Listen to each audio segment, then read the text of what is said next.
आपने सबसे पहली बात तो ये है कि आपने मौका दिया। आज जो लाल किले पे, यानी ये मैं समझता हूँ हिंदुस्तान की तारीख़ में जो पार्टीशन के बाद तारीख़ है, इससे पहले भी सिखों का एक पहले भी से अंग्रेज़ों के ज़माने में एक दफ़ा झंडा जो है वो तिरंगा, वो जो अंग्रेज़ों का झंडे हटा के सिखों ने अपना झंडा जो निशान साहब है वो लहरा दिया था। अब दोबारा इन्होंने चांस दे दिया है।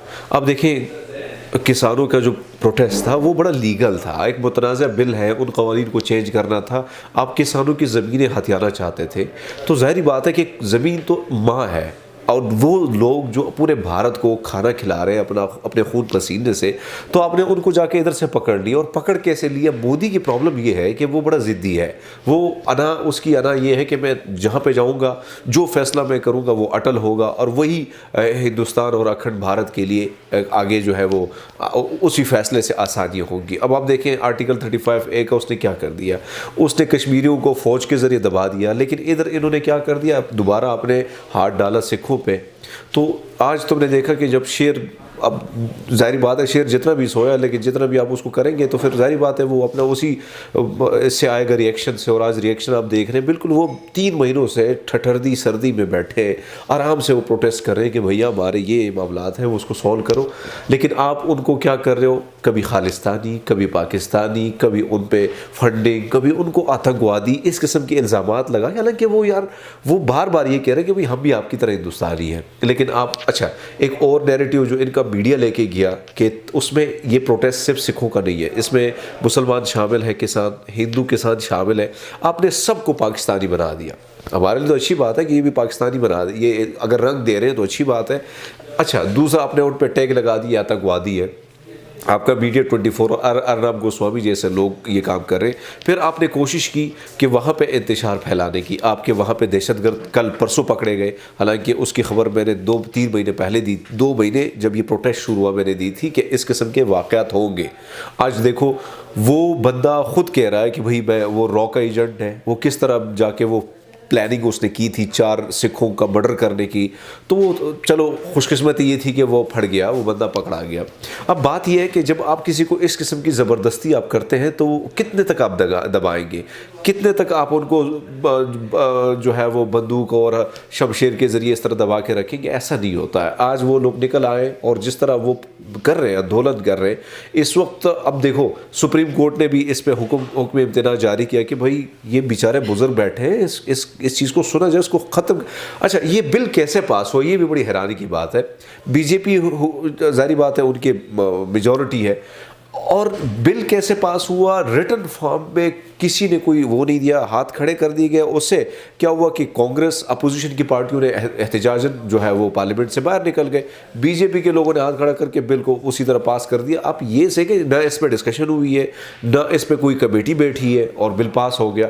क्या वजूहात क्या है? वजूहात ये है कि अंबानी, टाटा और ये जितने भी बड़े लोग हैं, सरमायादार जो हिंदू एक तबका है, वो मोदी को लेके आया है। अब मोदी के पास और कोई रास्ता नहीं है, कोई चारा नहीं है, जब तक वो उनके मुतालिबात नहीं मानेगा, क्योंकि ऊपर से उन पे ऑर्डर है।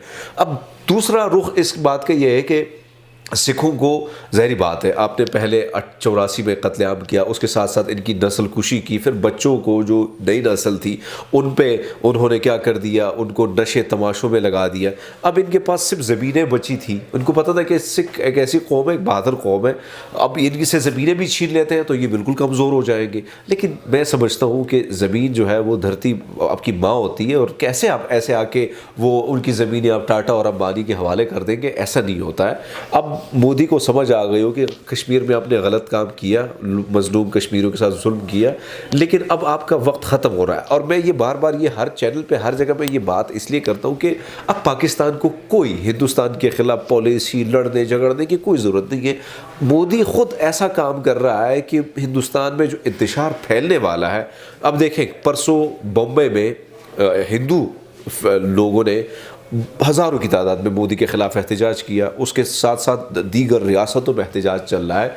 तो इट डज़ंट मीन, आप देखेंगे उनके लोग ख़ुद उनके ख़िलाफ़ हो रहे हैं। उनकी मईशत का इतना बेड़ा गर्क हो गया कि 6 महीने से कोई काश्तकारी नहीं हुई है, 6 महीने से किसान सड़कों पर प्रदर्शन कर रहा है। तो जब ये चीज़ चलती है तो आप मुझे ये बताएं कि जो ग़िज़ाई क़िल्लत है हिंदुस्तान को अब आने वाले दिन में उसका सामना है, अब मोदी इस चीज़ को नहीं देख रहा कि क्यों किसान ऑलरेडी सड़कों पर बैठा है। जब किसान सड़कों पर बैठ गया तो गला उगाने वाले कौन है? वो तो किसान है। अब रोटी किस से पकेगी? अनाज से पकेगी। जब वो अनाज ही नहीं उग रहा है तो रोटी कैसे बनेगी?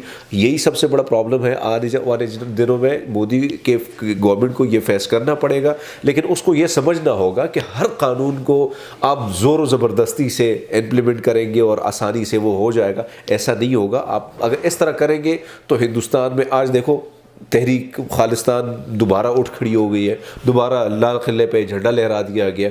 तो आप समझे कि आप नहीं कर सकते ज़ोर ज़बरदस्ती, प्यार मोहब्बत से बिठा के जब आप एक काम करते हैं तो उसका अलग रिजल्ट निकल आता है। लेकिन आप ज़ोर ज़बरदस्ती करेंगे तो रिज़ल्ट आपके सामने। आज आपके पास ट्विटर है, सोशल मीडिया एक ऐसा रोल प्ले कर रहा है जो मेरे ख्याल में दूसरी बाउंड्रीज जो है वो एक दूसरे को मिला रहे हैं। मतलब कोई जहाँ पे बैठा है तो कनेक्टिविटी सबसे ज़्यादा बढ़ रही है। तो हम सब की कोशिश है, मेरी हैसियत पाकिस्तानी ये कोशिश है कि देखो लड़ाई झगड़ों का नतीजा क्या हुआ है। अब तक आप तारीख़ देखें, जितने भी औराक उसके पलटे तो वहाँ से एक ही चीज़ आएगी, बात आके अमन पे ही ख़त्म हुई है। तो हिंदुस्तान ने क्या कर दिया? हिंदुस्तान ने जो पुलवामा का ड्रामा खुद से रचा, ठीक है, उसका ऑलरेडी वो सच्ची चीज़ें सामने आई जाती है। अब अर्नब गोस्वामी की चीज़ें लीक हो गई तो सब दुनिया को पता चल गया कि करने वाला कौन था। अब इन्होंने भी अटैक कर दिया हम पे, उसका जवाब भी हमने बड़े प्यार से दे दिया, चाय पिला दी उनको। तो देखो मैं बार बार ये बात करता हूँ कि हिंदुस्तान को इससे कोई फ़ायदा नहीं होगा। अगर ट्रेड खुलेगी, हम दोनों के दरमियान हमारे बॉर्डर खुलेंगे, हम हिंदुस्तान जाएंगे तो उनको फ़ायदा होगा, वो पाकिस्तान आएंगे तो फ़ायदा होगा। मजहबी टूरिज़म सबसे ज़्यादा पाकिस्तान में, हिंदू का सबसे बड़ा मुक़द्दस मुकाम कटास राज इधर ही है। सिखों का तो चलो ये हमारी धरती ही है, इसमें कोई शक नहीं है। ये सिखों के लिए पाकिस्तान बहुत अहमियत रखता है, बहुत मुक़द्दस है हमारे लिए। बुद्धिस्ट हैं तो ये जो चीज़ें चलेंगी, मुसलमान यहाँ से अजमेर शरीफ जाएंगे, दीगर जो मुक़द्दस मुकामात हैं वहाँ पर जाएंगे। तो देखो यही चीज़ हिंदुस्तान के लिए भी फ़ायदे में होगी, हमारे लिए भी होगी। प्रॉब्लम क्या है? अना किसकी है? मोदी सरकार की। वो नहीं चाह रहा है कि वो अपने आप को इतना सुपीरियर वो समझने लगे हैं कि वो समझते हैं कि हम कोई अछूत हैं और वो बड़े पता नहीं वो कौन से वो खतरी और वो सीन है उनका। ऐसा नहीं है। अगर आप जिस लहजे में बात करोगे हम भी उस लहजे के लिए तैयार बैठे हैं। लेकिन हमारी कोशिश है, अब देखो हमने करतारपुर कॉरिडोर खोला 9 नवंबर 2019 को, लेकिन उस वक्त हिंदुस्तान ने क्या किया? बाबरी मस्जिद का केस था, उसको राम मंदिर में तब्दील कर दिया। देखो यहाँ से क्या मैसेज जा रहा है, वहाँ से क्या आ रहा है। तो ये जो चीज़ है ना, तो ये हमने ऑलरेडी झीली है, ज़िया-उल-हक के दौर से अब तक झील रहे हैं। 72,000 से ज़्यादा लाशें हमारी गिरी हैं। हमारे बच्चे जो हैं वो जिस नज़रियात और इस पे कार्बन थे, अब भी आज भी देखें वही चीज़ आज हमें आज तक वो ख़राब कर रही है। तो मैं समझता हूँ कि मोदी की जो पॉलिसियाँ हैं ये आने वाला हिंदुस्तान का जो दौर है, जो नस्लें हैं, इनको तबाह बर्बाद कर देगी। क्योंकि इंतशार इस किस्म की जो जहनियत है ये नुकसान देती है, नस्ल दर नस्ल नुकसान देती है। तो मैं यही कहूँगा कि जनाब बैठे मोहब्बत प्यार मोहब्बत की भाषा में बात करें। आज रिपब्लिक डे था, एक बहुत बड़ा दिन।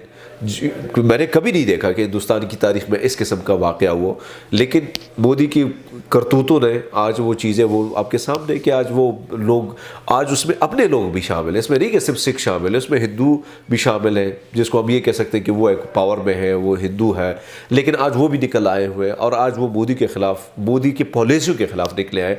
तो आने वाले दौर में अगर इस किस्म की पॉलिसियाँ रही तो ये न उनके लिए फ़ायदा है।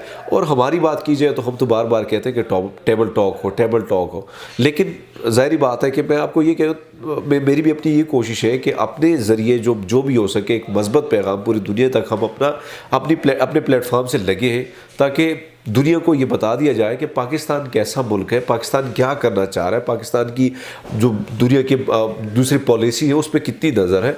तो हमारी ख़ुद की ये कोशिश है कि हम अपनी चीज़ों को लोगों की दुनिया, जो पूरी दुनिया है उसके सामने रखें, आया कि ये चीज़ ठीक है, आया ये ठीक है। तो अल्लाह का शुक्र है कि आपने देखा कि जिस तरह इन्फोलेब का वाक़या था, वो जो प्रोपेगेंडा टाइप चीज़ हमारे ख़िलाफ़ थी, 50 से ज़्यादा 116 वेबसाइट से ज़्यादा थी, तो आज देखें वो क्या हो गया। 15 साल से आप हमारे ख़िलाफ़ लगे थे, आज सच जो है वो सामने आ ही जाता है। तो मैं ये कहता हूँ कि झूठ के पाँव नहीं होते, काम करना है तो प्रैक्टिकली करना है। और अब हम पाकिस्तानियों को भी उसी तरह जवाब देना होगा जिस तरह हिंदुस्तान हमारे ख़िलाफ़ 24 आवर प्रोपेगेंडा करता है, लेकिन हम प्रोपेगेंडा नहीं करेंगे। हमारे पास एविडेंस है, हमारे पास बहुत सारी चीज़ें हैं। अगर हम वो मैदान में रखेंगे तो हम पूरी दुनिया को बता सकते हैं कि इस वक्त हिंदुस्तान क्या चाह रहा है। इस वक्त आप देखें तो CPEC में वो क्या किरदार अदा कर रहा है, अफ़गानिस्तान में अमन के हवाले से तालिबान को भड़काने में किसका हाथ है, ये सारी चीज़ें हमारे पास पड़ी हैं। तो अब हमारी कोशिश है कि ख़ित्ते में अमन आए। हमारा अब हिंदुस्तान की प्रॉब्लम ये है कि अब उसको पता है कि CPEC के ज़रिए जो है वो पाकिस्तान बहुत आगे जाने वाला है। उसमें कोई शक नहीं है कि रशिया, मलेशिया, तुर्की, इन ममालिक के साथ भी हमारी जो गठजोड़ है वो हमें भी कामयाबी की इसमें लेके जा रही है। तो मैं यही कहूँगा कि दुनिया बदल चुकी है, जंग लड़ाई और ये पुराने ज़माने में होती थी। आए मिल के बात करें और अमन का एक नया बाब शुरू करें यहाँ से।